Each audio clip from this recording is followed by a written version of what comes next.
Good evening, everybody. My name is Amanda Sandoval. I am the Director of Communications and Prevention Services for High Point Treatment Center and the Brockton Area Prevention Collaborative. The collaborative is made up of 5 community coalitions who are all here represented tonight, and would like to thank all the volunteers who are a part of Bridging Lives, the Brockton Mayor's Opioid Overdose Prevention Coalition, EB Hope, Rockland Cares, and Whitman Hanson Will. It's because of all of your time, love, and effort that we continue to see positive change happening in our region. We would also like to thank all of you for being here tonight. We hope that you all had the chance to visit with the resource tables here tonight. Thank you to all of our service providers who continue to be a resource for our community. This event is always very special to me for both personal and professional reasons. This evening, you'll have the opportunity to hear stories of loss, love, hope, and recovery. There will also be healing musical performances and a memorial slideshow honoring our loved ones. Having done this work for the past 10 years, I've gotten to know the stories and the families behind the faces that will be in the video tonight. But I also grieve the memories of many acquaintances, friends, and family who will be honored in the slideshow as well. I'm grateful for the opportunity to be able to continue to do this work in their name and honor them in this special way. Before I welcome our speakers up, we'd like to inform you that bathrooms are accessible within the Student Center right over here. If you can please silence your phones at this time, we would appreciate that.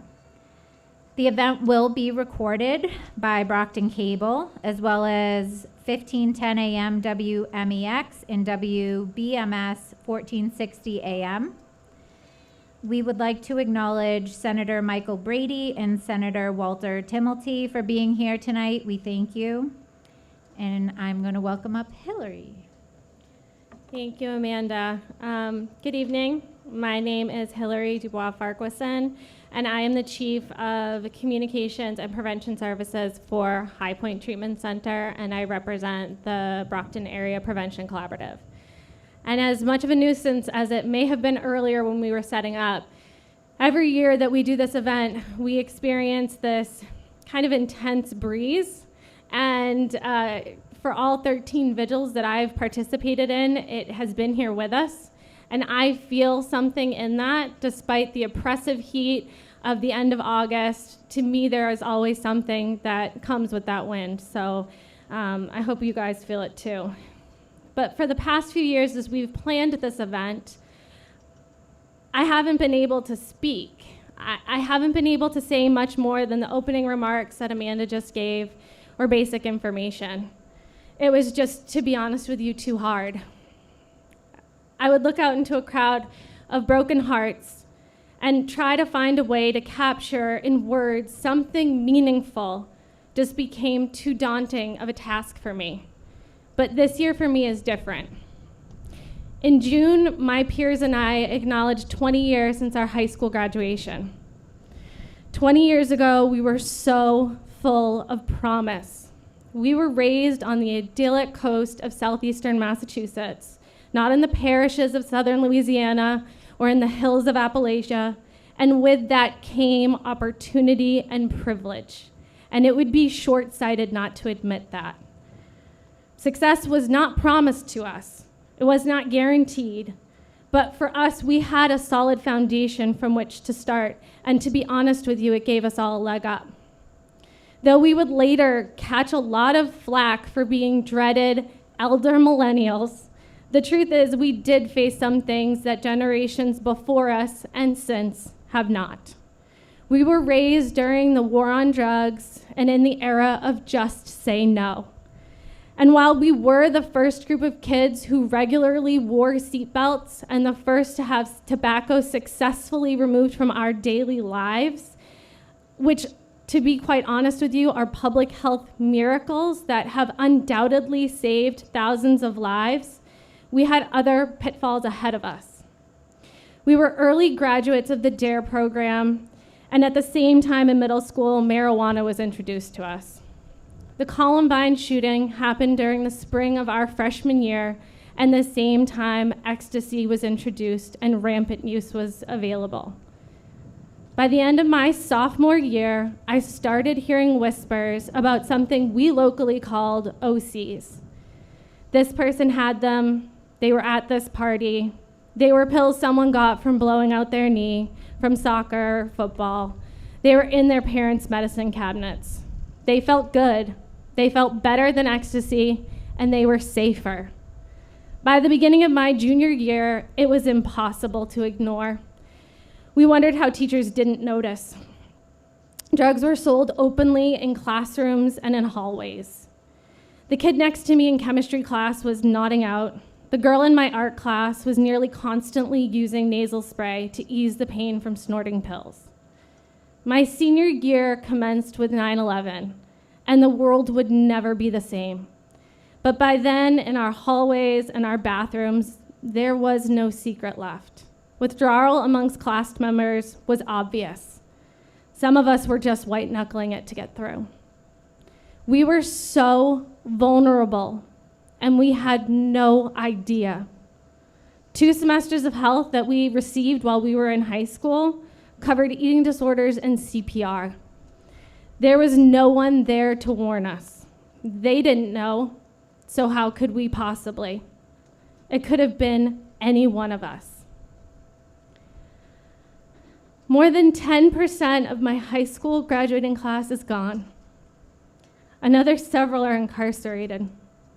But people aren't numbers. Some barely made it into their 20s, and some are still struggling.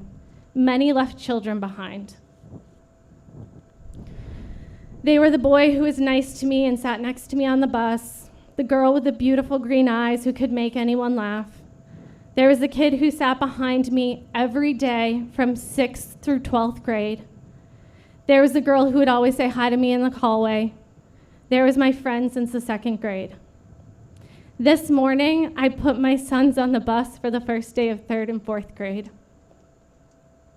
I have no idea what they will face as they grow, or what we will come up against as a family. I can only hope and pray that it won't be something like this. About 12 years ago, I started uncharacteristically seeing my dad tying his dress shoes and wearing button-downs. I would ask him where he was going, and he would say a wake or a memorial service, or in his telltale South Shore accent, he would say, paying my respects. I say, didn't you go to one last week? Didn't you go to one last month? And he nodded and said, Hills, you come to a point in your life where unfortunately, this is just a part of it. My hippie father made it into his late 50s before he started regularly burying his peers. And I've spent most of my 20s and 30s doing it.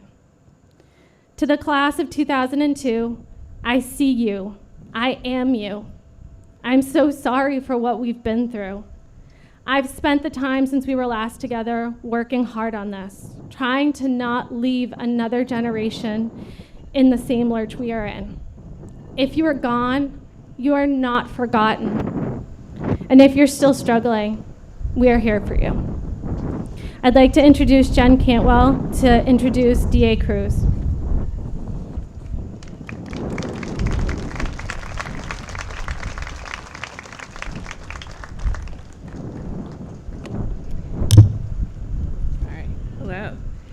I'm Jen Cantwell. I'm a community programs coordinator with the Plymouth County District Attorney's Office. Within that role, I serve as the co-chair of the Plymouth County Drug Abuse Task Force Subcommittee on Community Coalitions, and I'm in charge of the Drug Endangered Children's Initiative. The Task Force Subcommittee on Community Coalitions provides substance use prevention organizations in Plymouth County a way to share challenges and ideas and to collaborate on solutions.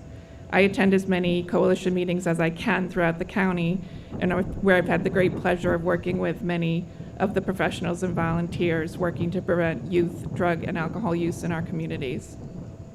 The Drug Endangered Children's Initiative is funded by a federal grant from the Department of Justice. The primary objective of the DEC initiative is to identify children impacted by substance use in their home and connect those families to services. We are also training first responders in schools on trauma-informed practices. I'm usually more of a behind-the-scenes person, but Amanda asked me to introduce my boss tonight, and I would do anything for Amanda. So I am honored to introduce Plymouth County District Attorney Tim Cruz.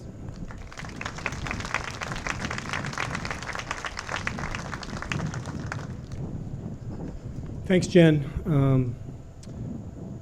Great words from Hillary, Amanda, all these young women that we've worked with so hard over the years, and all these various groups and agencies that are making a difference in our community.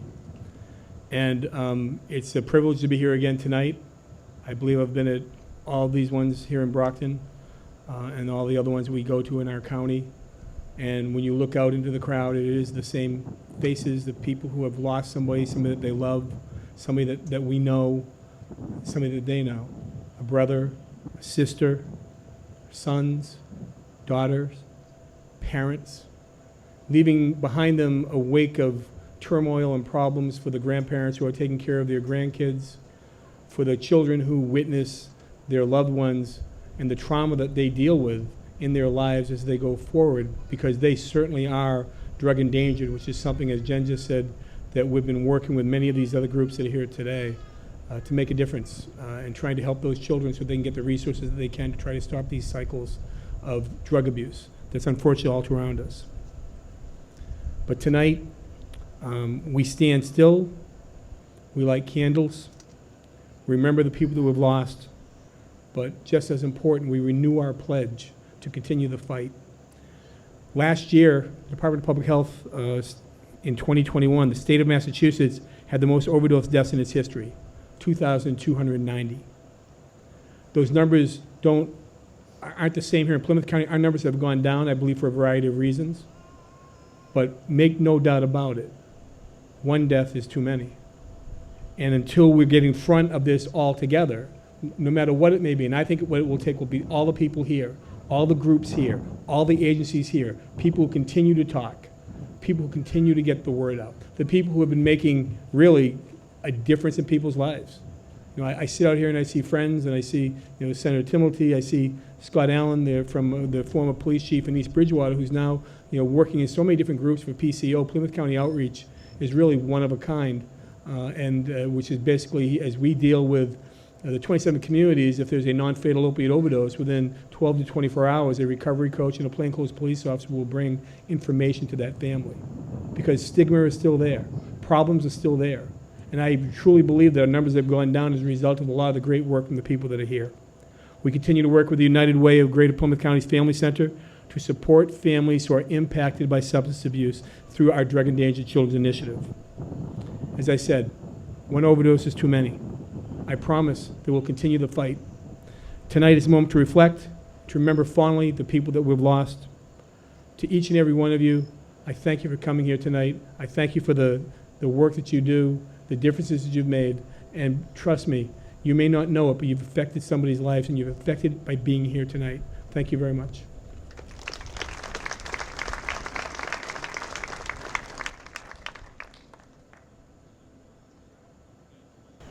Good evening, everybody. My name is Jasmine Bratcher, and I am the Director of Social Services for Mayor Robert F. Sullivan's office.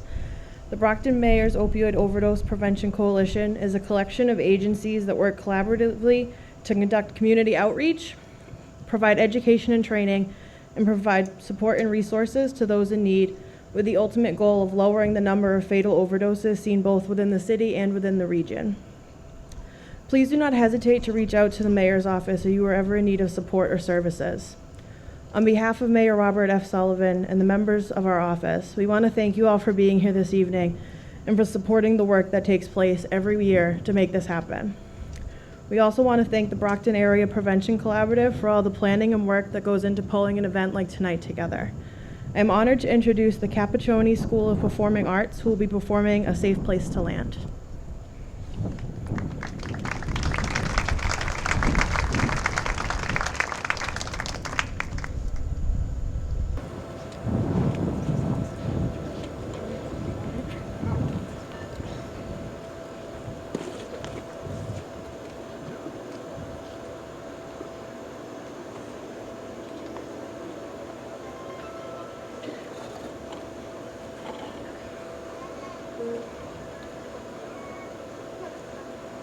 When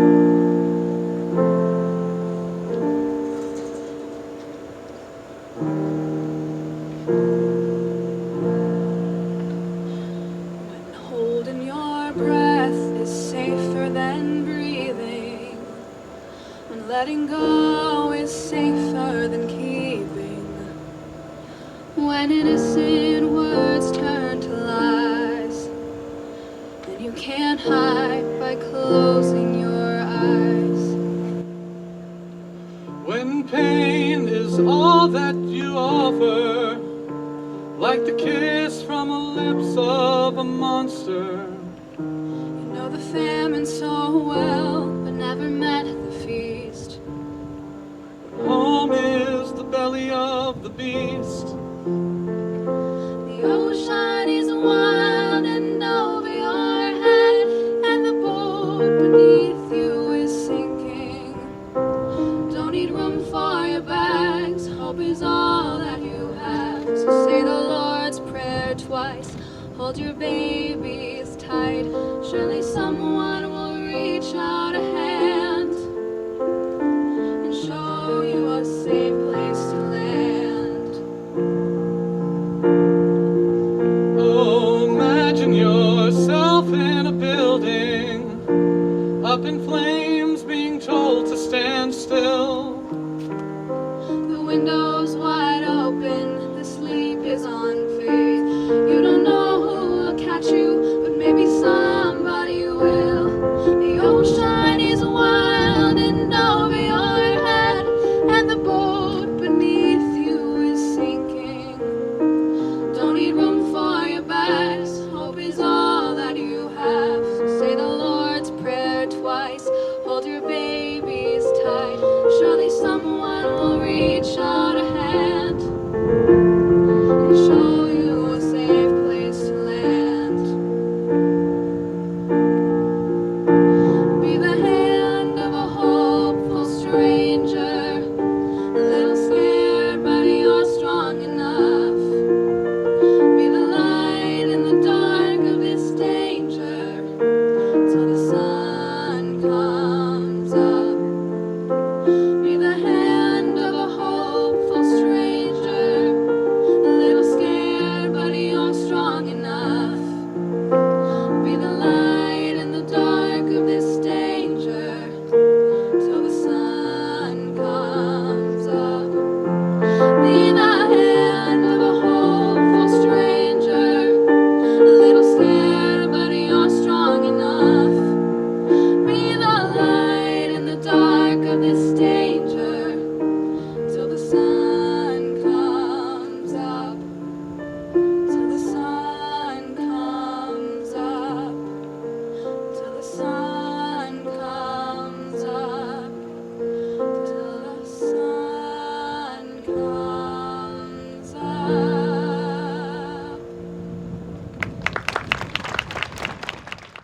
My name is Hannah and I work for Plymouth County Outreach, which is a collaboration of all Plymouth County law enforcement, recovery coaches, hospitals, and community coalitions working to make treatment, resources, and harm reduction tools more available to individuals living with substance use disorder and their loved ones. We partner law enforcement with recovery coaches to conduct post-overdose follow-ups throughout the county for individuals who have experienced an overdose or have been referred by a family member as at risk of overdosing. We provide support to families whose loved ones are struggling with substance use disorder because, as we know, addiction is a disease that affects the whole family.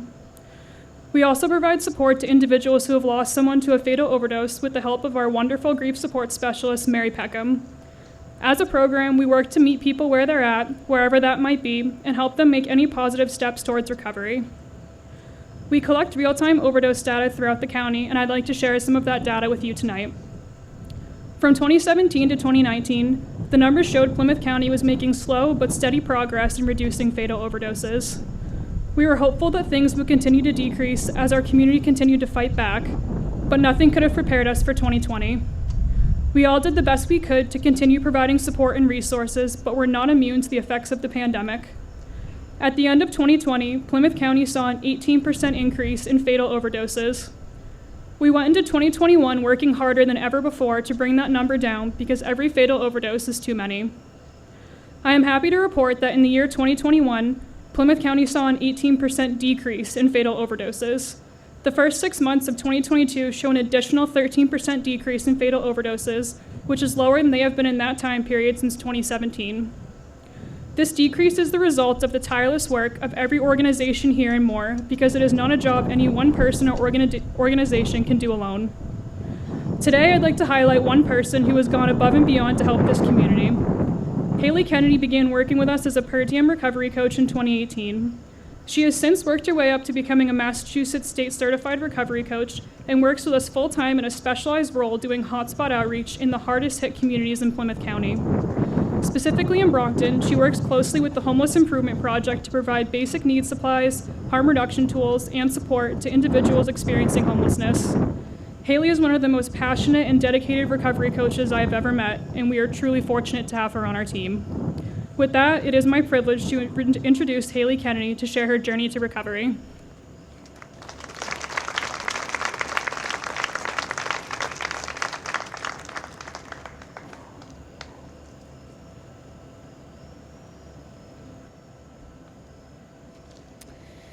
Hello everyone, my name's Haley. I want to start by thanking the Brockton Area Prevention Collaborative and all of their partners for putting together this event to commemorate those we have loved and have lost. It's truly an honor and a privilege to be asked to share my experience and hope here tonight with our community. Today I stand before you, a mother, a daughter, an independent woman, a sister, a friend, an individual recovering from a substance use disorder, an optimist, a significant other, a recovery coach, and an authentic human. I'm employed full-time. I'm a present parent. I take care of my own home. I participate in the lives of my family and friends. I can face and overcome obstacles and adversity. I'm able to see the blessings in my life and be grateful for every opportunity. And best of all, I'm proud of who Haley is. That has not always been my story. If you had asked me as a child what I wanted in life, it would have looked a lot like a game of MASH, where most little girls will plan out their life, and it typically ends with a comfortable home, a fulfilling career, and a beautiful family. I certainly would not have explained the mess that I had created for myself. At the end of my using, I was an empty shell of a human being, financially, emotionally, and spiritually bankrupt. I knew I couldn't continue existing the way that I was, but I hadn't the slightest clue on how to stop. At 21, I found myself imprisoned in a hell of my own making, using or finding ways and means to get more every waking minute, homeless and pregnant. I was unemployable. I could barely afford basic life necessities. I had alienated myself from my loved ones, and I was lucky if a friend let me spend the night on their couch. I had traded my self-esteem, soul, relationships, and life goals for a substance that ruled every decision I made. I grew up in a small town close to here, in a nice house in a decent neighborhood, surrounded by family and friends. I had parents who always did their best to provide for my brother and me. And to be honest, we never needed or wanted for anything, materialistically. But I wasn't taught emotional intelligence, and I didn't always feel safe or comfortable to share my truth, whether it be about things that I did, things that were done to me, or how I truly felt. And although I was a Girl Scout, I played an instrument in the school band, I ran track and cross country, and I had a small group of friends, I always struggled with an overwhelming feeling of being left out. And I just wanted to feel a part of. So I thought the solution was to have an American Girl doll, or a pair of Fat Farm sneakers, or an outfit from Limited 2, or the latest NSYNC CD. I felt as though if I just got the new this or more of that, then that nagging feeling would go away and I would just feel like I was good enough. But as soon as I got whatever I thought I needed, I would immediately move on to the next one. It was a losing battle of filling a void to end the urge to fit in, to feel worthy, and to just be enough. I just never felt like I was enough. Good enough, smart enough, funny enough, pretty enough, successful enough, no matter what I did or who I was with. Because I was trying to fix an inside problem with an outside solution. So in high school, when my friends started to experiment, I thought I had to follow suit, in order for them to like me, in order to be cool, which resulted in becoming physically dependent on a substance by the time I turned 17. In the early years of my substance use, I was able to maintain my outside appearances. I attended college, where I achieved Dean's List every semester. I had a job, and I had relationships with family and friends. But when I became pregnant with my son at the age of 21, I realized that I was in trouble. I told myself that that baby was going to get and keep me clean, that baby was going to save me from myself, and that baby was the answer to all of my problems. But reality is,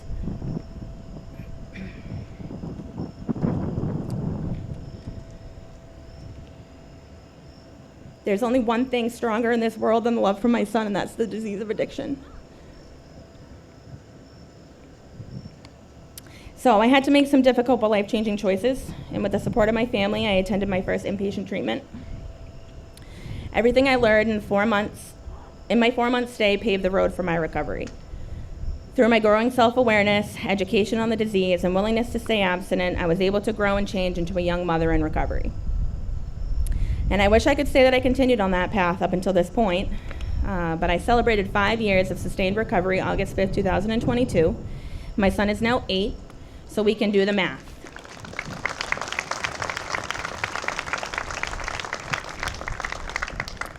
Like many others that have dealt with substance use disorder, relapse is a part of my story. I had a habit of committing to all the work necessary to stay clean until my life started to come back together, and when I attained some of the things that I had lost during active addiction.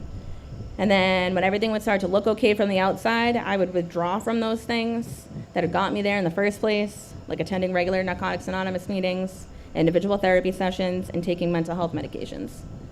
Right after my son's first birthday, I found myself right back in the desolate grasp of my drug of choice. Once again, I was blessed to have the support of my family when I decided to enter a year-long residential treatment program for women and children. It was at this facility where I learned how to balance my personal recovery and being a mother, and I'm forever grateful for that opportunity. My son and I learned each other and bonded in a way that I didn't even know was possible. A spider came to say hello. Ew. Sorry. But without constant vigilance, this disease can creep back in when you least expect it. 3 months after leaving that program, I had gained every single material thing I said that I wanted when I left treatment. Our own apartment, an awesome job with the largest nonprofit on Cape Cod, a registered and insured vehicle with gas in the tank. I was self-supporting, but I was unhappy. I had allowed my newly obtained blessings to distract me from the work that was necessary in order to maintain them. Instead of going to NA meetings, I spent my time with friends. Instead of going to therapy, I watched TV on the couch. Instead of addressing the onset of my depression, I chose to drink. And that drink led me right back to the substance that I allowed to destroy my soul. It wasn't long before I found myself in the darkest, deepest, loneliest place I had ever been, especially because I knew that there was another way to live. On August 5th, 2017, I made a conscious decision to live in recovery. I made a conscious decision to do whatever work is necessary to heal my spirit and become the woman I always knew I was capable of. I made a conscious decision not to pick up no matter what. The most important thing I've learned in this process is that change may not be easy, but it is possible. Life is hard and at times easy. It is beautiful, but also messy. It is lonely and sometimes exciting, but it can be boring and also chaotic. We lose jobs, cars break down, we sell homes, we lose loved ones, relationships end, we watch loved ones struggle, and we struggle ourselves. And none of that is easy. There's no manual on how to deal with life on life's terms.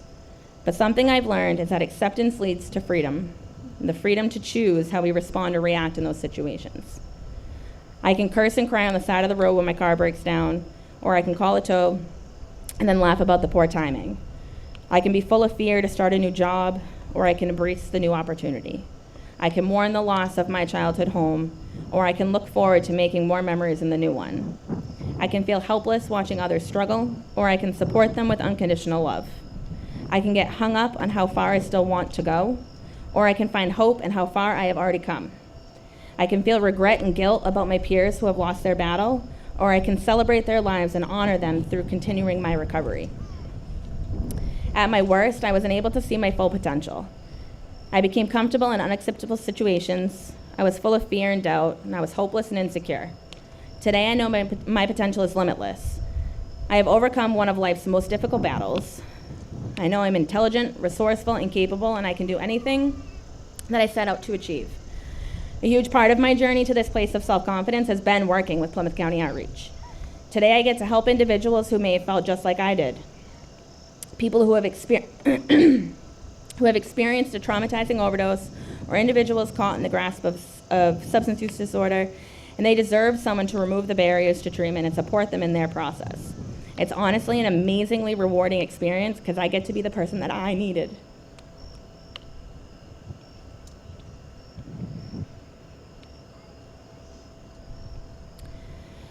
It's still incredible to me that a homeless, hopeless drug addict that struggled with disappointment, self-doubt, and self-worth has found her way into this role that positively impacts not just her and her own world, but the lives of her peers in her community. Thank you.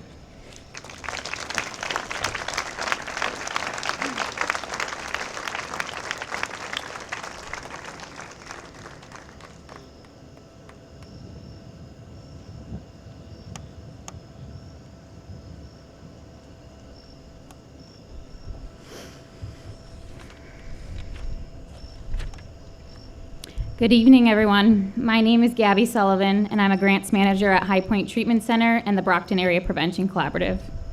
It's an honor to be with you all on this special night.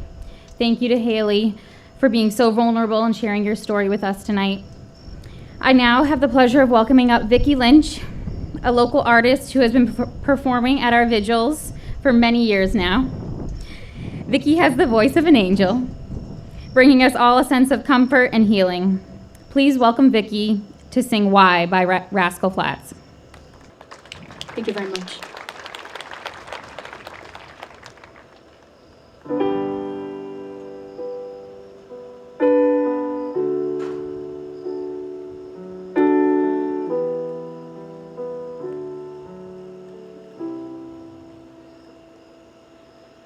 Must have been in a place so dark, couldn't feel the light, reaching for you through that stormy cloud. Now here we are all gathered in a little hometown. This can't be the way you're meant to draw a crowd.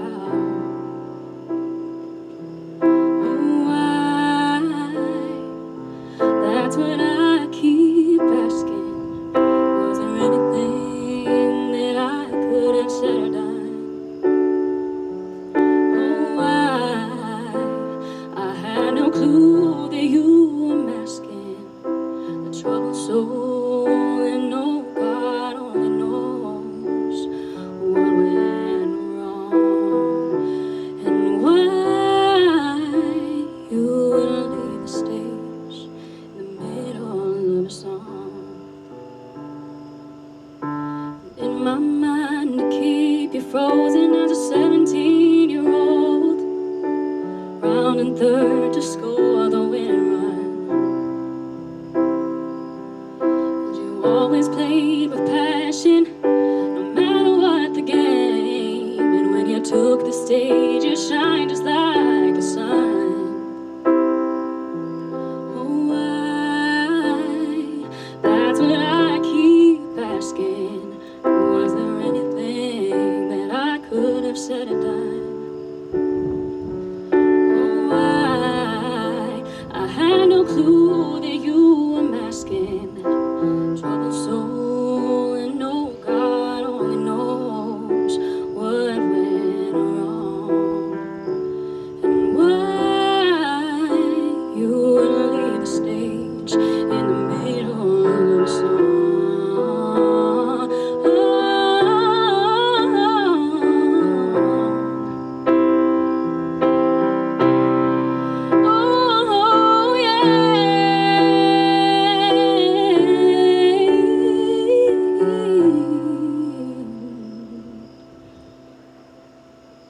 now here we are, praying in the early autumn breeze. The golden sun, it is shining on my face.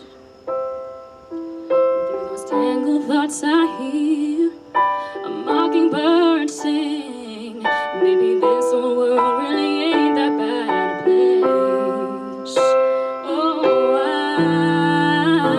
there's no comprehending, but who am I to try to judge or explain? Oh, but I I do have one burning question. Who told your life all that it wasn't worth the fight? They were wrong and they lied, and now you're gone and we cried. If it's not like you to walk away in the middle of a song.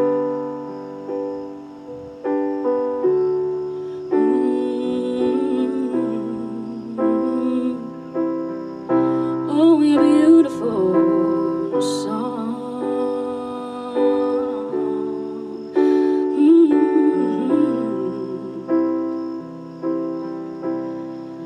You're absolutely beautiful song.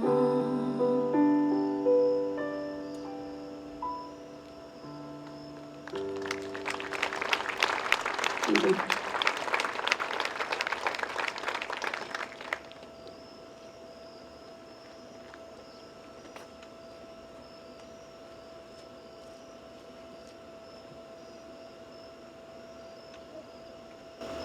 Thank you, Vicky. Good evening. My name is Candlelight. I'm a prevention coordinator with High Point Treatment Center and the Brockton Area Prevention Collaborative. It is my honor to introduce our next speaker, Melissa, who is here tonight to speak about her personal experience with grief and loss. Please welcome Melissa.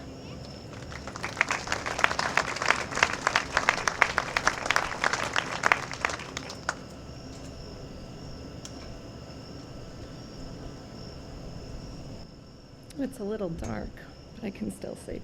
Thank you to Amanda for inviting me here tonight. The first time I spoke with Amanda was about a year ago. When I pulled up here tonight and saw all the cars, I was like, oh, cool. Great to have a turnout, but made me a little nervous. I lost my sister Megan on April 18th, 2021. I have been asked before what has helped me through this, and I can say this. This helps. Being able to share mine and my sister's story, the honesty of it, being able to remember and honor her here tonight, because they matter. All of them matter. Being a family member of someone struggling with addiction, you try to prepare yourself for what it would be like if you get that call. You think you can prepare yourself. There are times when they are struggling, it almost feels inevitable, but you cannot prepare yourself. It is two very conceptually different things when it actually does happen. It is jarring, shocking, shattering, piercing pain, and so much more. Megan and I were only 20 months apart, so we had a strong bond that only sisters can share. This last time she was using, I feel like I knew, but my heart couldn't believe it. I tried to section her, they brought her in and released her. 4 weeks and 2 days later, she succumbed to her battle. You always think of the what ifs.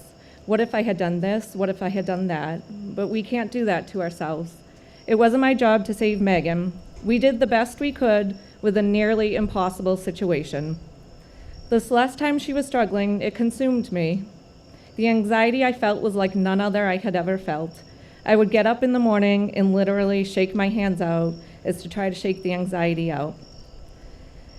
At the very beginning, I did not know how I could possibly live with this pain. All those devastating feelings were new and never experienced before and felt so unwelcome. Like, no, thank you. I don't want to do this. It took some time to realize I can coexist with my grief. There will always be a place in my heart for my grief, but I can coexist with it. Grief is an expression of love after death, and love can withstand anything and everything, including death. We grieve them so much because we love them so much. They are our people, and they matter so much. They all did. My sister was so much more than her addiction. She was a good, sweet person who had some heavy burdens. She had a tender, loving heart and loved her family. She had so much pride for her daughter. She would tell everyone, "This is my daughter, Kelsey. Isn't she beautiful?" And she would say it just like that. She loved her daughter with every fiber of her being. Her second favorite title was aunt. She absolutely loved being an aunt to my kids. All my kids could see and feel was Megan's pure heart and unconditional love for them. She knew to her very core how much my mother loved her, and Megan always made sure to tell her how grateful she was, because that's just who she was. Megan would always call me when she was ready to get help because I like to believe she felt safe with me. I was her protector, and now she is mine. I know Megan looked up to me, and now I literally look up to her. Megan struggled to find happiness. She never felt good enough, ever. I always say Megan was born with the sadness that lived inside of her. She struggled her whole life with it, well before her addiction. That was a part of her, but didn't define her. Megan tried her very best. She fought as hard as she could to be here with her family.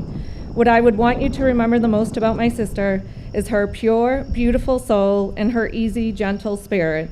She really just wanted to find some peace and happiness, and she wanted that for everyone. Her love for her family is what defined her. I have said it before, and I will say it again. Megan's fight is now my fight, and we don't fight alone. Nobody likes a good fight like myself. It's true. Just ask my mother.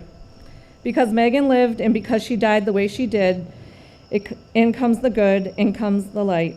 A year and a half ago, if you told me the things I'm doing now, I would have said, I don't think so. Because of her, I attended a rally and met a man who lost his 16-year-old son to a fake pill. I cried when he told me and then said, what can I do? How can I help so this does not happen to more people's children, their babies? Sometimes when I can't sleep at night because my heart hurts or I worry I won't be able to do enough to help the youth in my town, I just have to be quiet and still, and she will always lead me to where I need to be. I talked to a woman just last week, and she told me she would come speak at our high school, and we would do it for my sister.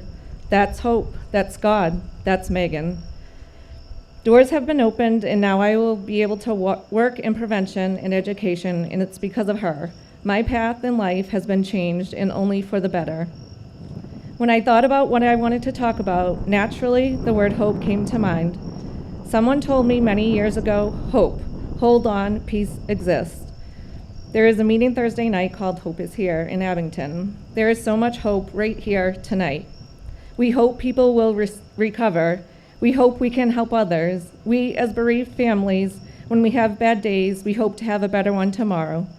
We hope to keep their memory alive. We hope they are at peace. We hope to make them proud. And it's true. All of it is true. People will recover. We will help others. We will have better days. We will keep their memory alive. They are at peace, and we do make them proud. They have found their peace, and we deserve to find some peace too, and carry that hope with us and bring it into tomorrow. When sadness tries to take hold, I say happy and free. She is happy and free. And when I see her again, I can say, I'm here. Did I do okay? If I can be quiet and be still, I can feel her and know she will always lead me to where I need to be. She will always be with me and a part of me. And, oh yeah, I'm actually on the board of directors for Abington COPES, our substance use coalition. Because of Megan, she led me here. Because of her, some pretty incredible people have come into my life, some people that I am extremely grateful for. One of those people I'm most grateful for is sitting here tonight, Ryan. Raise your hand, Ryan. Ryan has listened to me a real lot for the past 6 months, bless his heart. When I am worried, unsure, impatient, very impatient, or just a mess, I know we will be okay because we are in this together. I'm pretty darn proud of what we have done so far. I am grateful we will continue to bring hope into my town. Love gives us memories. Faith gives us strength. May our love for them and their love for us but be what we remember the most.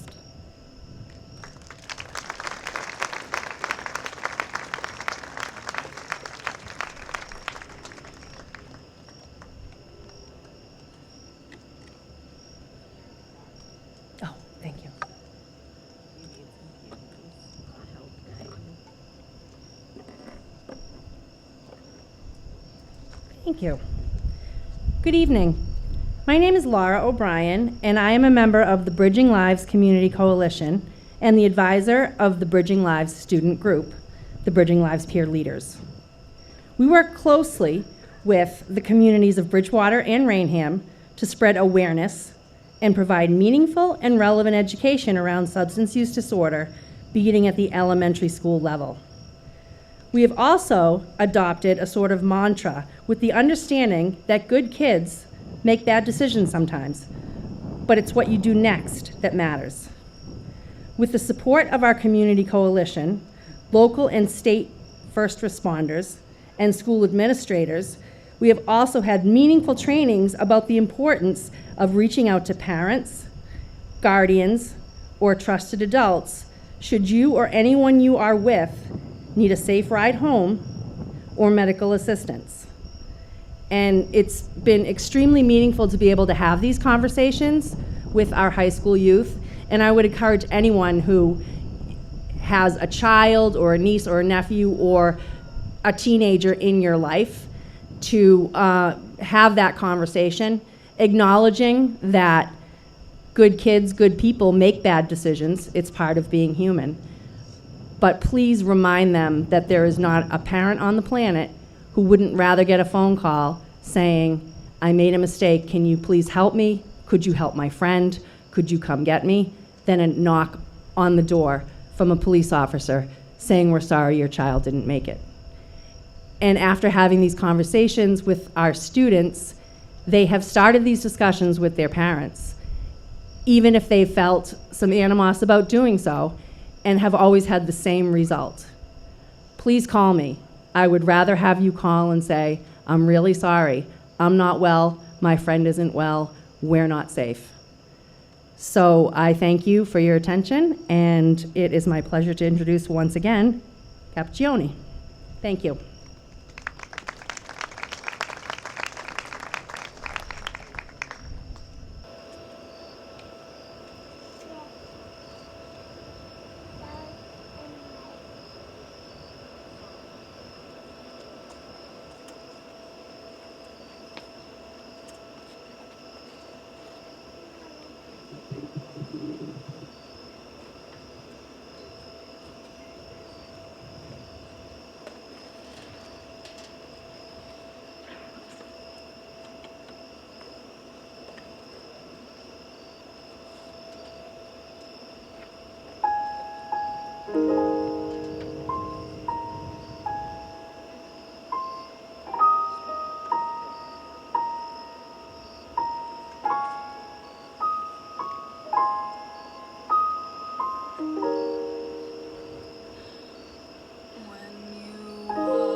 Gardner, and I have the great pleasure of serving on the executive board for Rockland Cares. Rockland Cares is a volunteer-led coalition that, in partnership with the Brockton Area Prevention Collaborative, provides education, resources, and outreach within our community to try to have an impact on all areas affected by substance use disorder. And I have the pleasure tonight of introducing you to our next speaker, who also happens to be a great friend, Jeremy.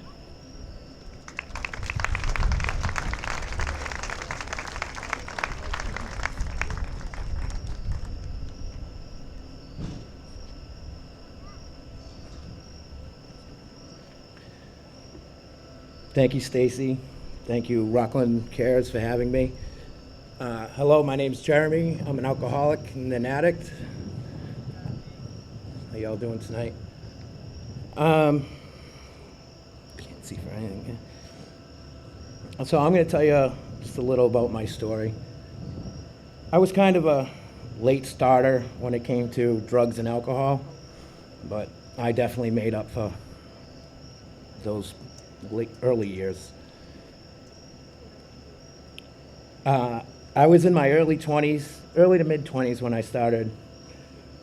Alcohol was my first dependency, then it quickly turned to cocaine, and then opiates. When I started opiates, I thought, this is great. I can work so much more, make that much more money. I had a lot of fun times, met some good people, been to some pretty cool places, till the people weren't so good, the times weren't so fun, the places became real dark.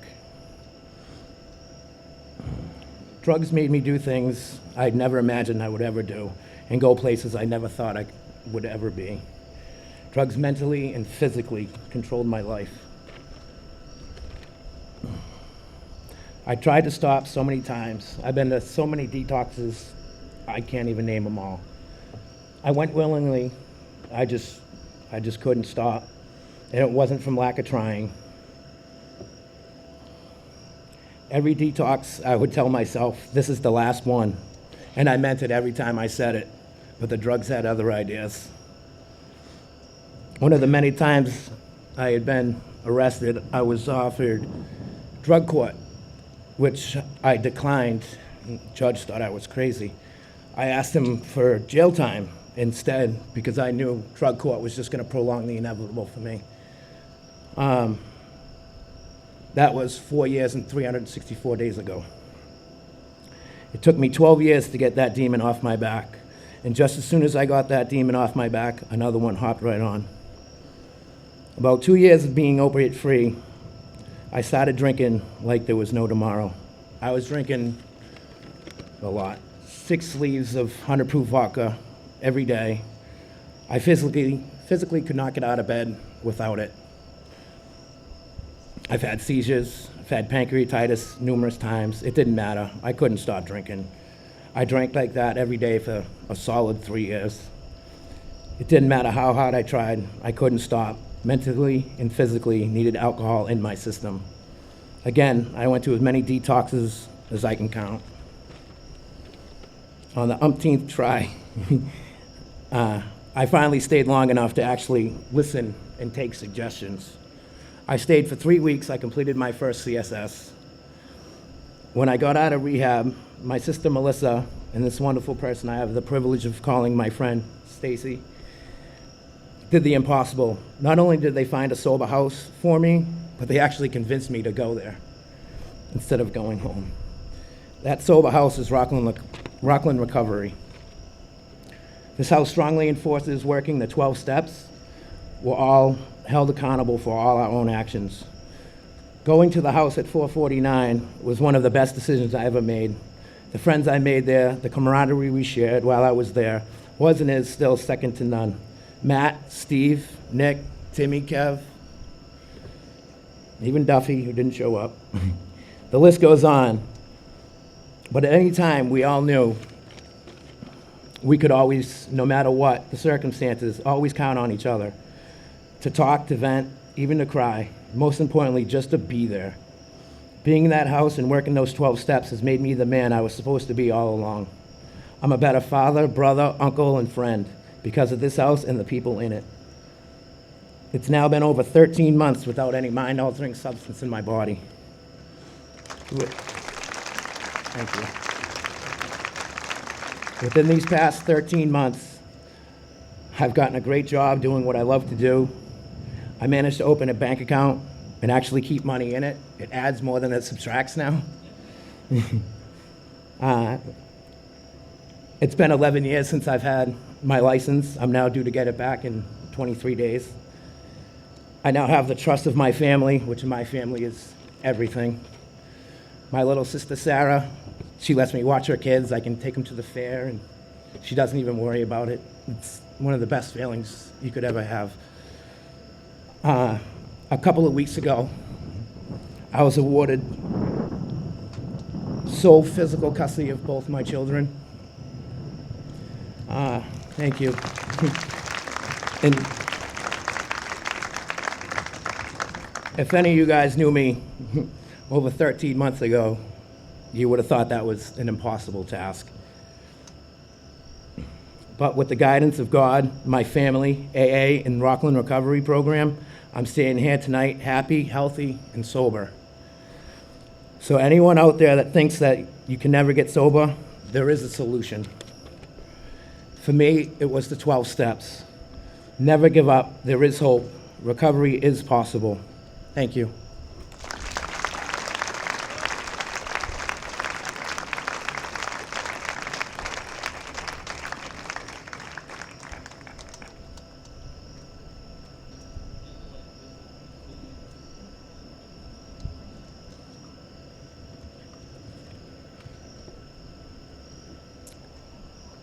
Good evening.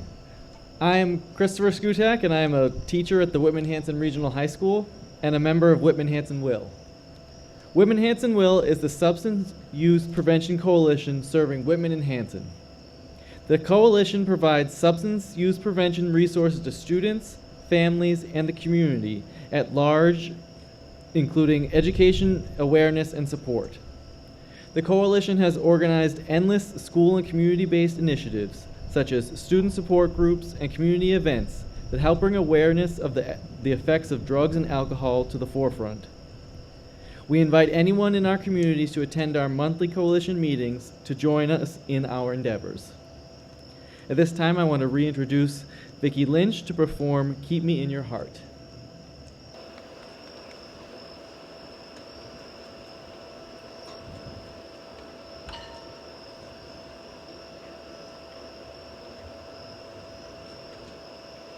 Lots of wires over here. It's not my strong suit.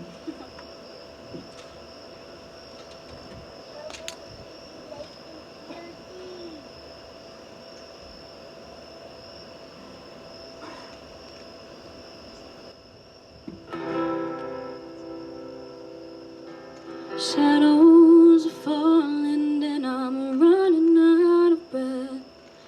Keep me in your heart for a while. And if I leave you,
a pleasant stream.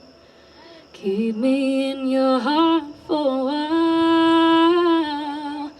These wheels keep on turning, but they're running out of steam. So keep me in your heart for a while. Sha-la-la-la-la-la-la-la-la-la-la. Keep me in your heart for a while. Sha-la-la-la-la-la-la-la-la-la. Keep me in your heart for a while. Keep me in your heart for a while. Keep me in your heart for a while. Thank you.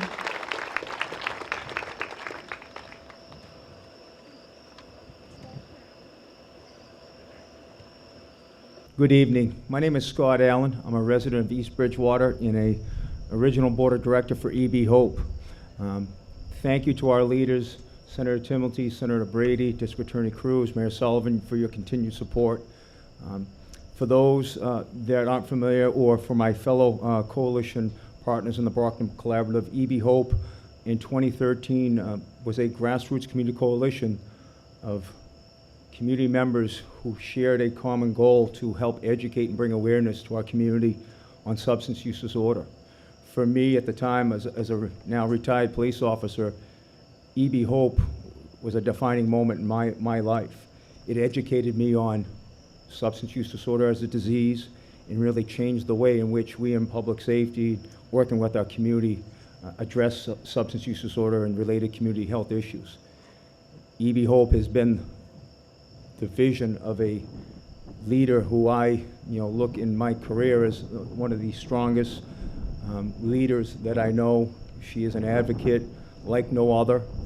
She looks out for others when she should look out for herself. And through this past year, our leader has lost her son to this devastating crisis, but I have the pleasure to introduce my friend, Susan Silva.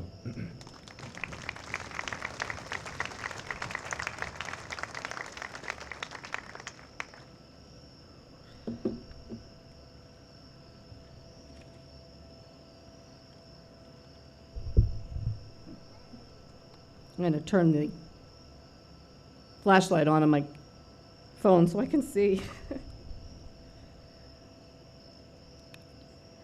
I want to thank the Brockton Collaborative for inviting me here tonight. These ladies are very dear to my heart and have been for a number of years. So hope, EB Hope. What does hope look like? It looks like giving your all when you have no idea how things will turn out. It looks like full-on belief even when the odds may not be in your favor. It looks like loving your son with substance use disorder, even when loss could be right around the corner. So let me tell you my story of hope. Our first encounter with drug and alcohol use was when my son Mike was 15. It was shortly after the loss of my dad, whom Mike adored with all his heart. Pa, as he was called, was Mike's constant, his North Star. He was the man that was always there for him. My dad had had his own difficulties with alcohol use disorder and began his recovery journey the year before Mike was born. In 2002, at the age of 15, Mike had overused alcohol, Percocet, and marijuana and landed in the hospital. I still remember my complete dismay and frustration with the ER doctor when I asked him about getting him into a rehab. The doctor looked at me like I was crazy, told me if he can stand and pee in the morning, he would be just fine and he could go home. 19 years later, the system isn't nearly as bad, but we still have a long way to go. That summer, we sent him to a faith-based Outward Bound style camp in Colorado for 7 weeks. He came back a changed young man. This mama was filled with hope. He did fairly well for the next 3 years, until a work-related hand injury that required 2 hand surgeries, as well as an introduction to OxyContin, changed his life and ours forever. November of 2008, we discovered that OxyContin had turned into IV heroin use. There were 2 times during this 19-year-long journey that brought me literally to my knees on the kitchen floor of my home in East Bridgewater.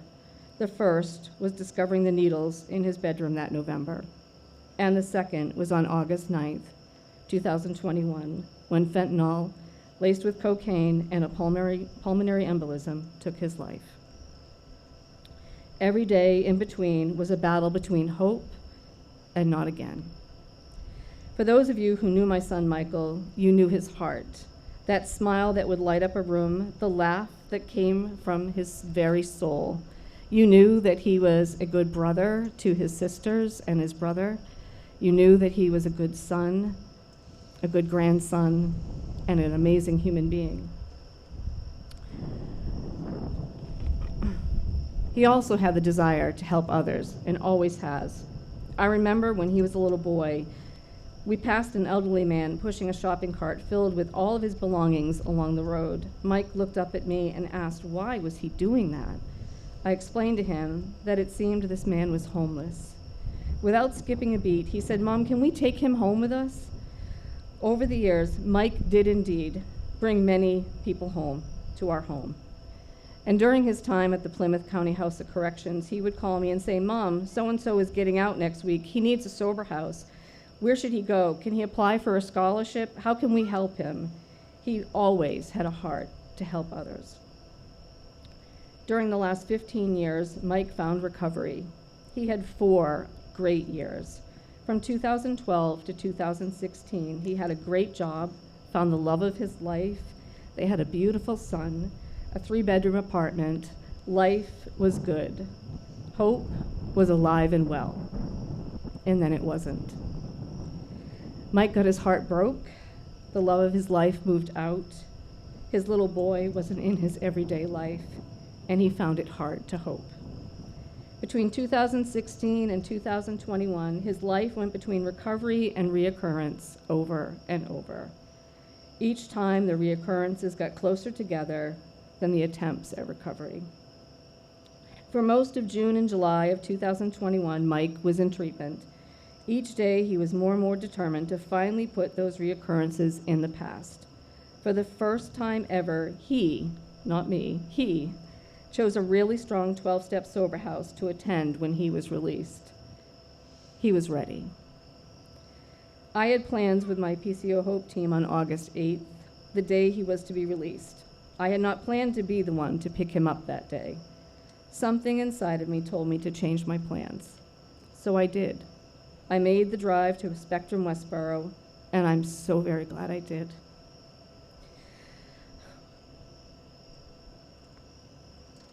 Over the years, Mike and I spent a lot of time in the car together, as he had 4 years without a license.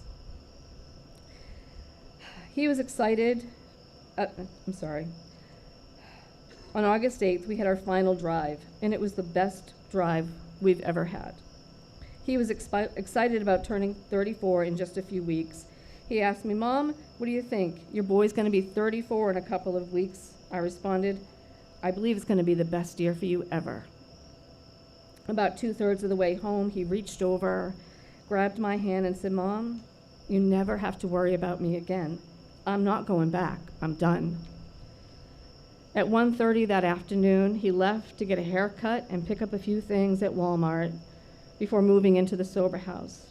At 2:20, he called and said he was on his way home to grab his stuff and get to Revelation Sober House for the 4 p.m. check-in. He never made it home. I texted him at 6:15 that night. He said, "Mom, I'm dealing with something. I will be home soon." Soon never came. At 6:38 the next morning, I received the call no parent ever wants to get. The call has changed my life and my family's life forever. Michael's life, his journey with substance use disorder, my unwillingness to accept the status quo as per that doctor in the ER in 2002 has changed my life, and it's changed Plymouth County. The challenges of this hardship had to be met with something, and for me, it wouldn't be more stigma and shame. For me, after getting up off that floor in November 2008, I was determined to fight. I had no idea what that would look like or even how to fight. I just knew that hope was driving me. About 5 years later, I met the people that would put legs to that hope. In April of 2012, I met Chief of Police John Cowan, who just weeks before had met Hilary Dubois. He saw something in us that he knew had to be brought together. I then met Detective Scott Allen, Peter Spagone Sr., Nancy Hill, and Dave Sheedy. From that group, EB Hope was born. We partnered with the Brockton Area Prevention Team, and magic began to happen throughout our community. Hope began to spread. And then soon Bridgewater, Rockland, and Whitman coalitions started. Hope spread even further. In 2015, when Gloucester, Mass. Started the Recovery Angel program, we at EB Hope said, what can we do like that? With much legwork from Scott Allen, the drop-in center was born. Our team members, John and Scott, Dave, Nancy, and many others gave of their time and their hope to create a safe place for those suffering with substance use disorder and their families to find much-needed resources and hope.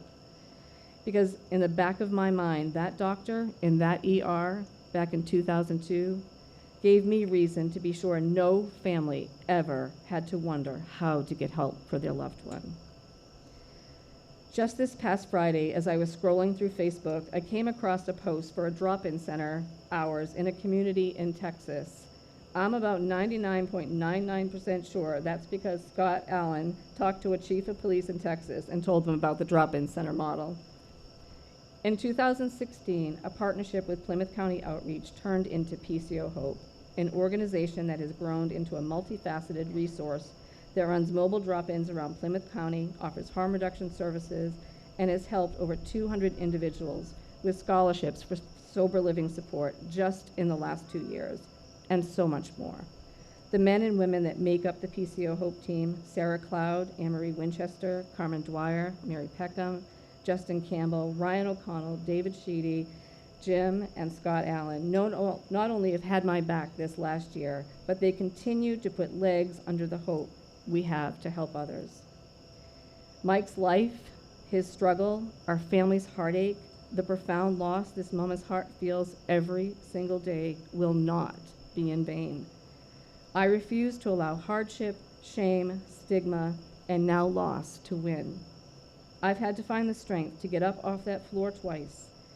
The second time nearly kept me down. I thought for sure I had failed my son, and if I failed my son, I must have failed everyone else's. What I've learned instead this last year is that even in loss, there can be hope. Even in great tragedy, hope rises. And I know that my son Mike would want hope to live on.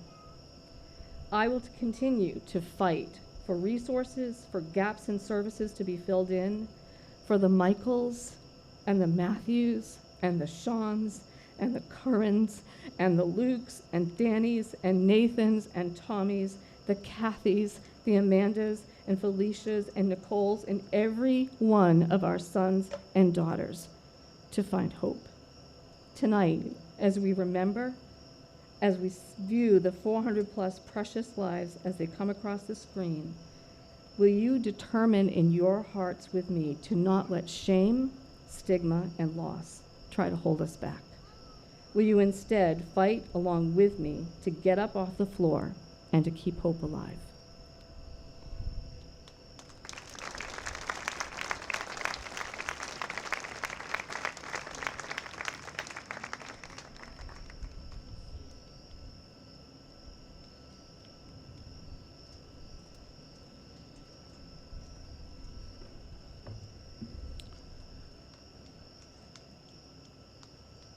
Good evening.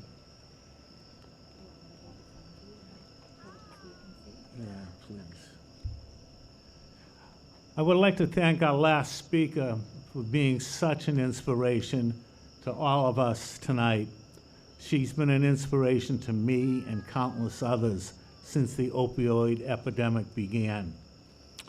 As a parent and an exceptional leader, Susan Silver's efforts to reduce the negative impact of drugs has been nothing short of extraordinary. It's been an honor and a privilege to see firsthand Susan Silver in action. Her work has been simply heroic. Working as a volunteer for EB Hope, I also had the opportunity to serve with her son, Michael, numerous times and experience what a wonderful young man he was in every way that Susan mentioned that he was. Many of the things that Susan represented also represent the Brockton Area Prevention Collaborative staff and its volunteers. In a few minutes, we will begin the video that they have developed and presented for the last 10 years. It is the conclusion of tonight's program. Susan's son, Michael, and my son, Jonathan, and over 400 other wonderful people will be remembered as victims of the opioid epidemic. Since the inception of these vigils, the collaborative has collected photographs from the region in order to commemorate those we have lost to the horrible disease of addiction. The video slideshow is not only meant to recognize those individuals taken from us too soon, but is also intended to help remove the stigma associated with substance use disorders. With the loss of those individuals, many family, friends, co-workers, community members, and those in the recovery community are impacted. Sadly, we have been deprived of the many contributions that these individuals would have continued to give to the world. Our hope is that as a community, we realize that our words, our actions, and our thoughts have a powerful impact, and that this epidemic can be stopped. We will continue to persevere in the names of the loved ones we have lost, with a hope for those in recovery and for those still suffering. On behalf of the Brockton Area Prevention Collaborative and our partners, we thank you for coming and watching the slideshow. Special thanks to the talented performers who contributed to this evening's program. And we are also grateful to all of the courageous and dedicated people, such as Susan Silva, who spoke tonight. I'd like to thank each and every one of you who came up here and told your story. Thank you very much.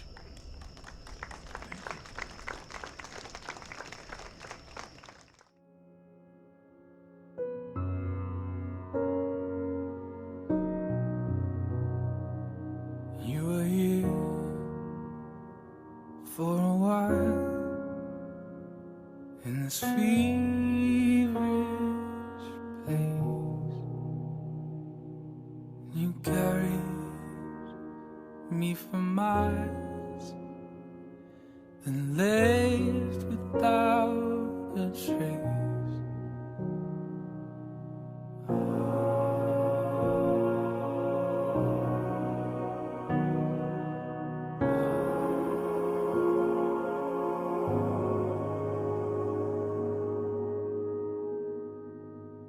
This is how you'll be remembered, for how you stood up to the storm, like the lonely light from an ember, still somehow keeps you warm, like the softest hammer. This is how you'll be remembered.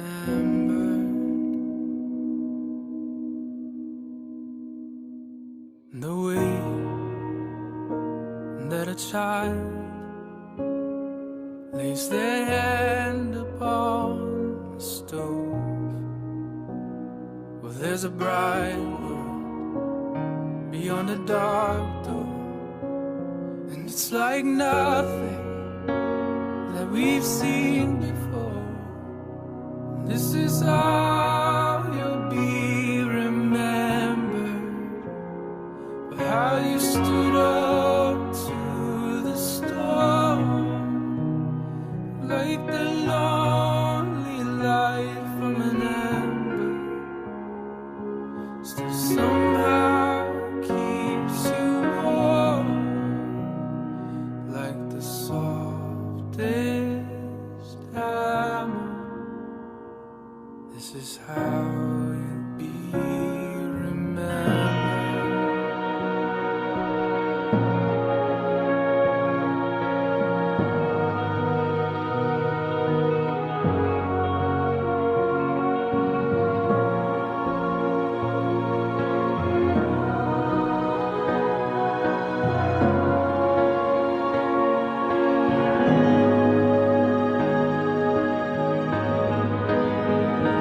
This is how you'll be remembered, for how you stood up to the storm, like the distant sound of laughter, still somehow keeps you warm, like the softest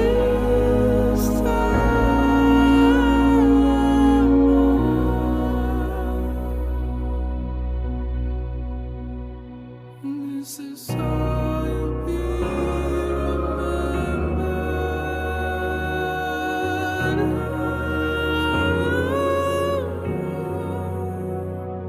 This is how you'll be remembered.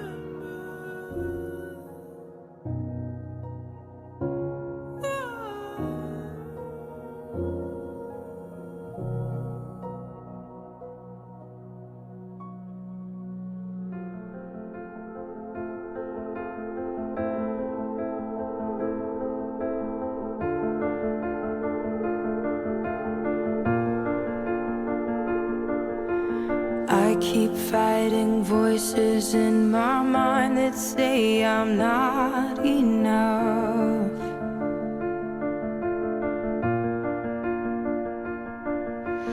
Every single lie that tells me I will never measure up.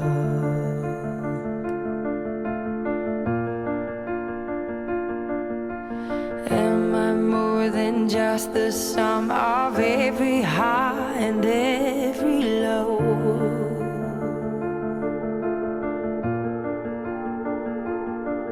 Remind me once again just who I am, because I need to know. Ooh, oh, you say I'm loved when I can't feel a thing. You say I am strong when I think I am weak. And you say I am held when I am falling short. And when I don't belong, oh, you say I am yours.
taking all I have and now I'm laying it at your feet.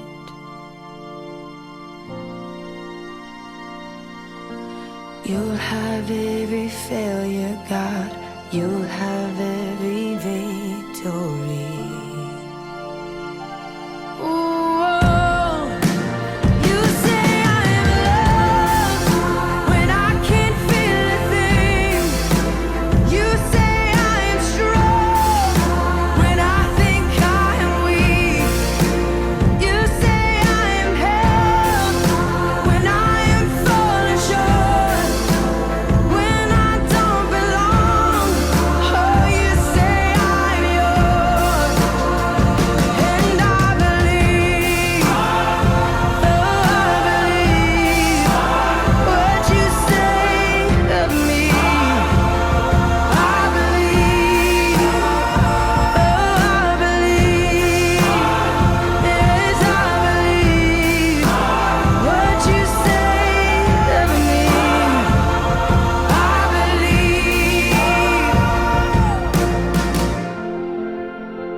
It's hard to breathe sometimes.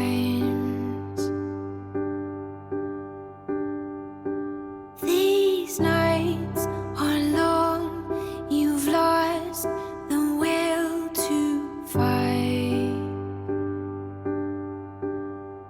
Is anybody out there? Can you lead me to the light? Is anybody out there? Tell me it'll all be alright.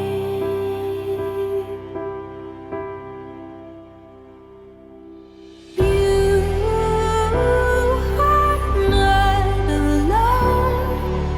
I've been here the whole time, singing you a song. I will carry you.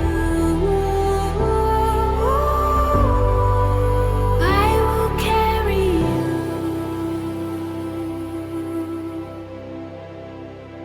I know you can't remember how to shine. Your heart's a bird without the wings to fly. Is anybody out there? Can you take this weight of mine? Is anybody out there? Can you lead me to the light?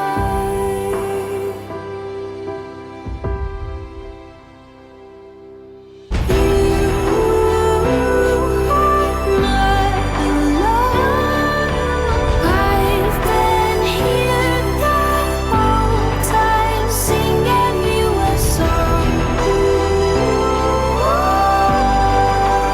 I will carry you.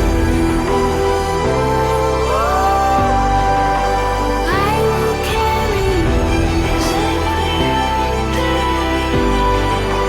I will carry you. I will carry you. Is anybody out there? I know it hurts, it's hard to breathe sometimes.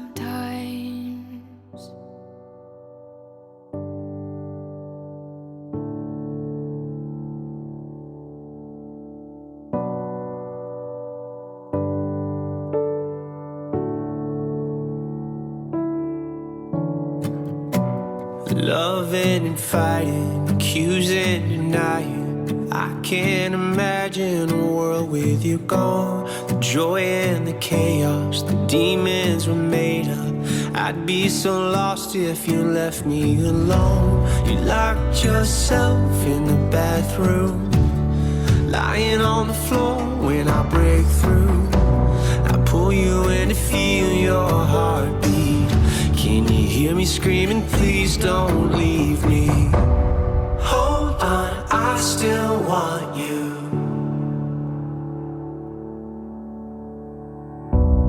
Come back, I still need you. Let me take your hand, I'll make it right.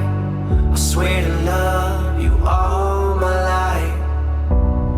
Hold on, I still need you.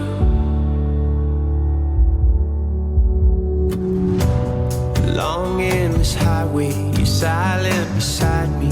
Driving a nightmare I can't escape from. Helplessly praying, the light isn't fading. Hiding the shock and the chill in my bones. They took you away on the table. I pace back and forth as you lay still. They pull you in to feel your heartbeat. Can you hear me screaming, please don't leave me? Hold on, I still want you.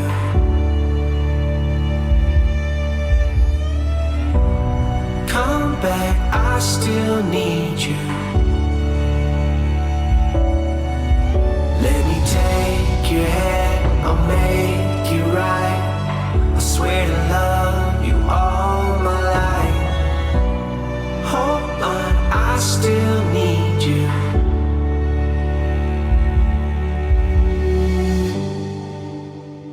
I don't wanna let go.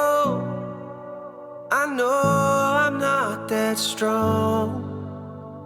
I just wanna hear you saying, baby, let's go home.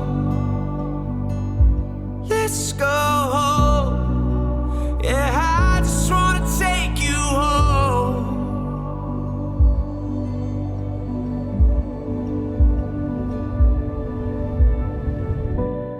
Hold on, I still want you.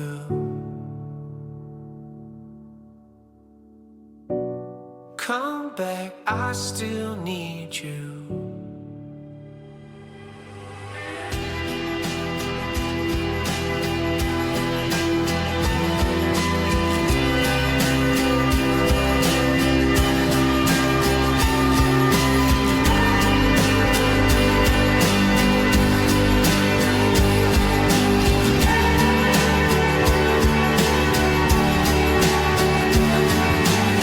Sunlight comes creeping in, illuminates our skin.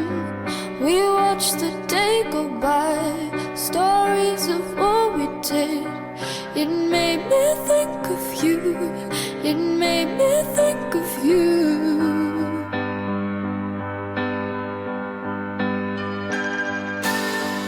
Under a trillion stars, we danced on top of cars, took pictures of the stage, so far from where we are. They made me think of you, they made me think of you.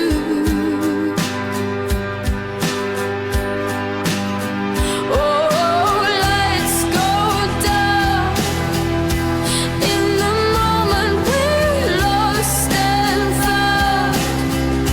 I just wanna be by your side. If these wings could fly, oh damn these walls. In the moment we're 10 feet tall, and how you told me off the riddle. We'd remember tonight for the rest of our lives.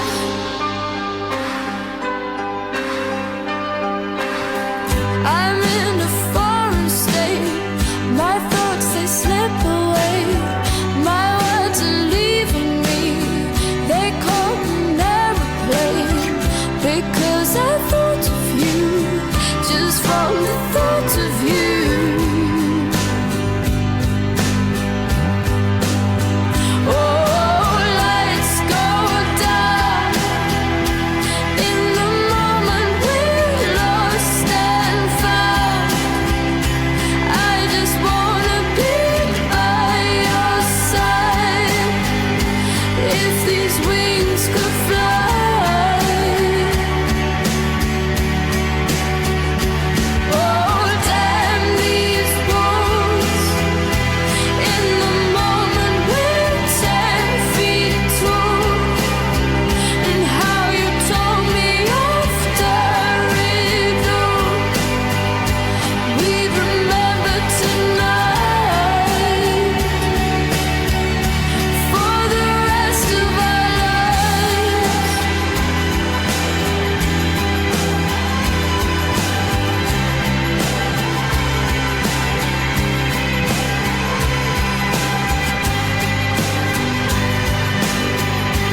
If these wings could fly, oh, lights go down.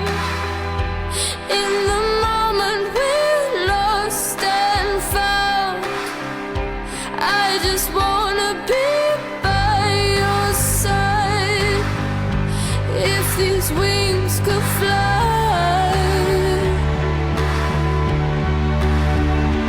oh damn these walls. In the moment we're 10 feet tall, and how you told me after it all. We remember tonight for the rest of our lives.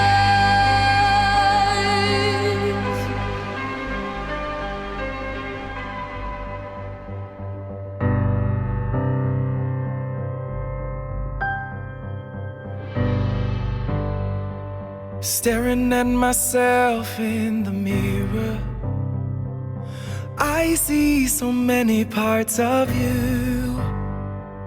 And every time that I start feeling fear, those are the parts that pull me through. Now it's my turn to become your comfort, 'cause even Superman feels afraid sometimes. Father God stays with you through the thunder. So take my hand, we'll be okay tonight. 'Cause I'll be your strength, I'll be your shield.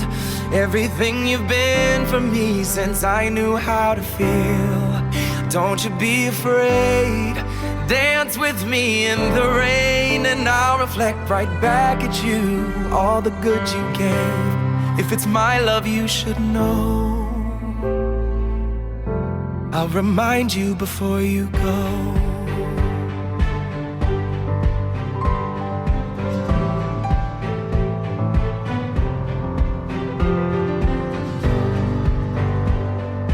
All those days I felt like I was sinking, you never stopped to make me feel so tall.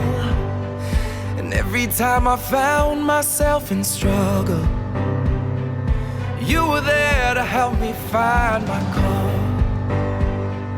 Turning through the trials of my dreams, the destiny that you have always known. So every time I'd cry myself to sleep, I felt you speak the strength back to my bones. Now I'll be your strength, I'll be your shield. Everything you've been for me since I knew how to feel. Don't you be afraid, dance with me in the rain, and I'll reflect right back at you all the good you gave. If it's my love you should know, I'll remind you before you go. If it's my love you should know, I'll remind you before you go. If it's my love you should know, I'll remind you before you go.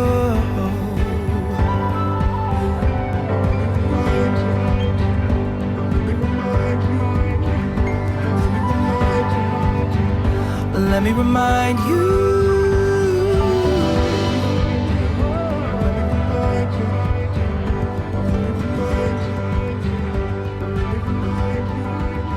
Before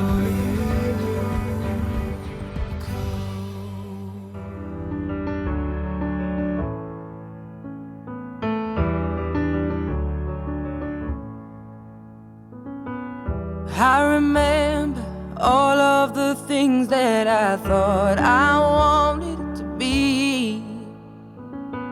So desperate to find a way out of my world and finally breathe. Right before my eyes I saw my heart, it came to life. This ain't easy, it's not meant to be. Every story has its scars, but when the pain cuts you deep, and when the night keeps you from sleeping, just look and you will see that I will be your remedy. When the world seems so cruel and your heart makes you feel like a fool, I promise you will see that I will be your remedy.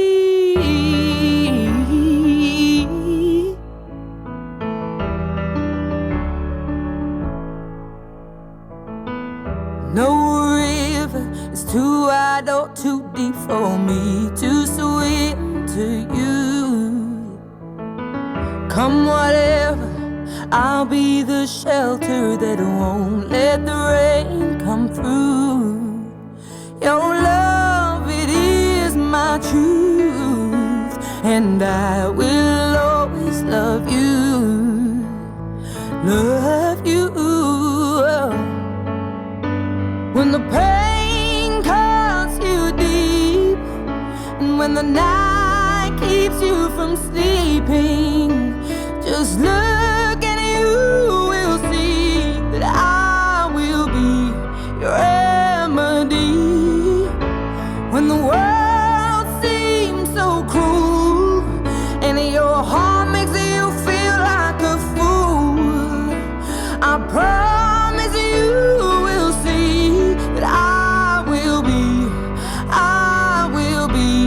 your remedy.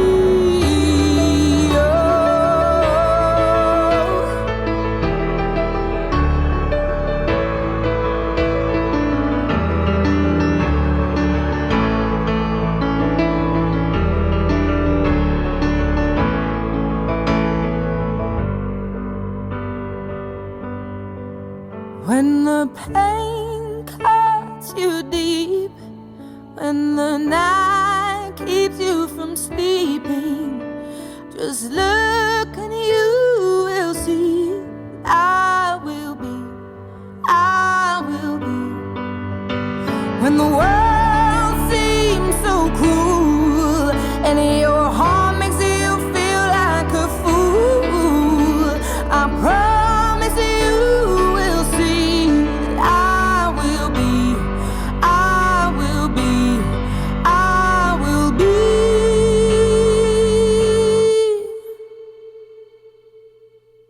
your remedy.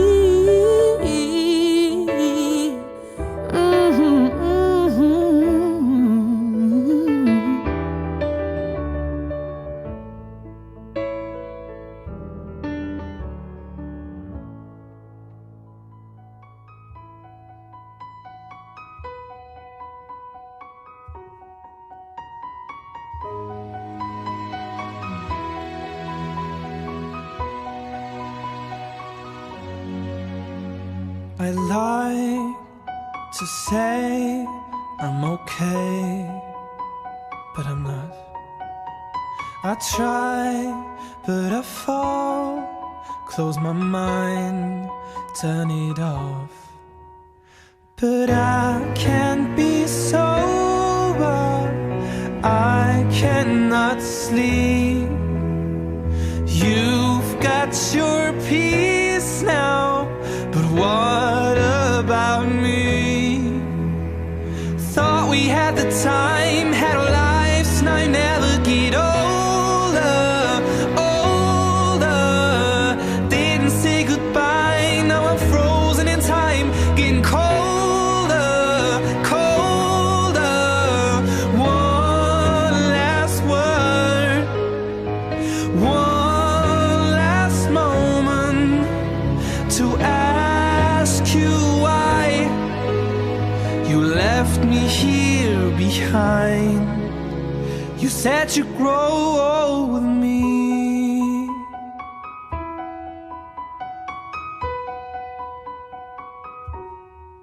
We had plans, we had visions. Now I can see ahead.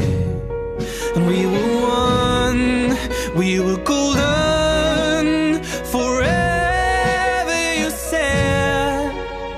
But I can't be sober, I cannot sleep. You've got your peace now, but what about me? Thought we had the time, had our lives, now you never get older, older. Didn't say goodbye, now I'm frozen in time, getting colder, colder. One last word, one last moment to ask you why you left me here behind. You said you'd grow old with me.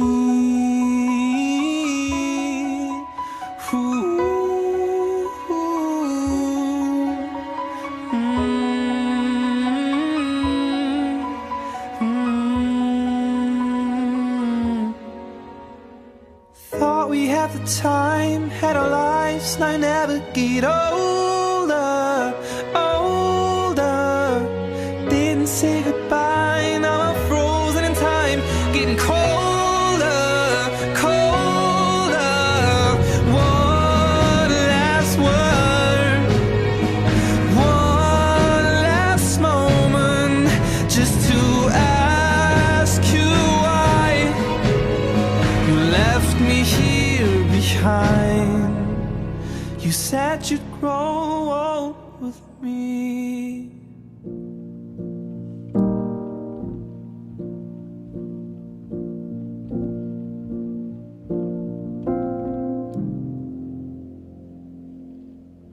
When you walk through a storm, hold your head up high,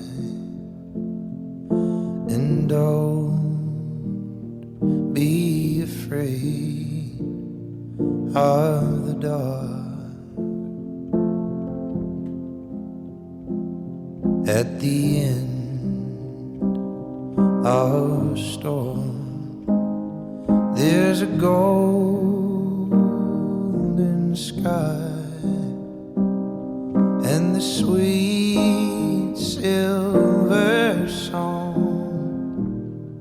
of a lark.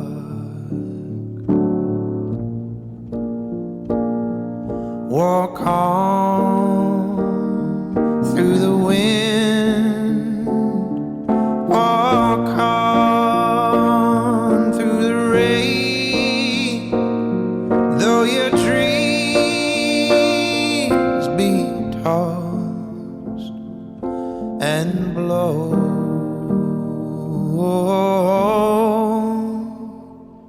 Walk on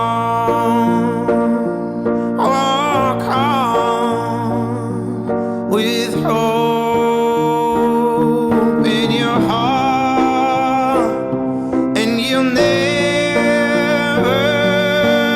walk alone,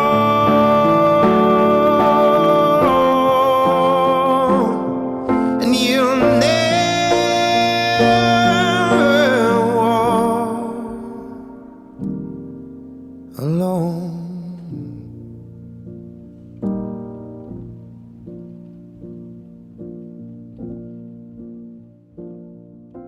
On behalf of the Brockton Area Prevention Collaborative, our collaborative partners, and Massasoit Community College, thank you so much for joining us this evening. Take care.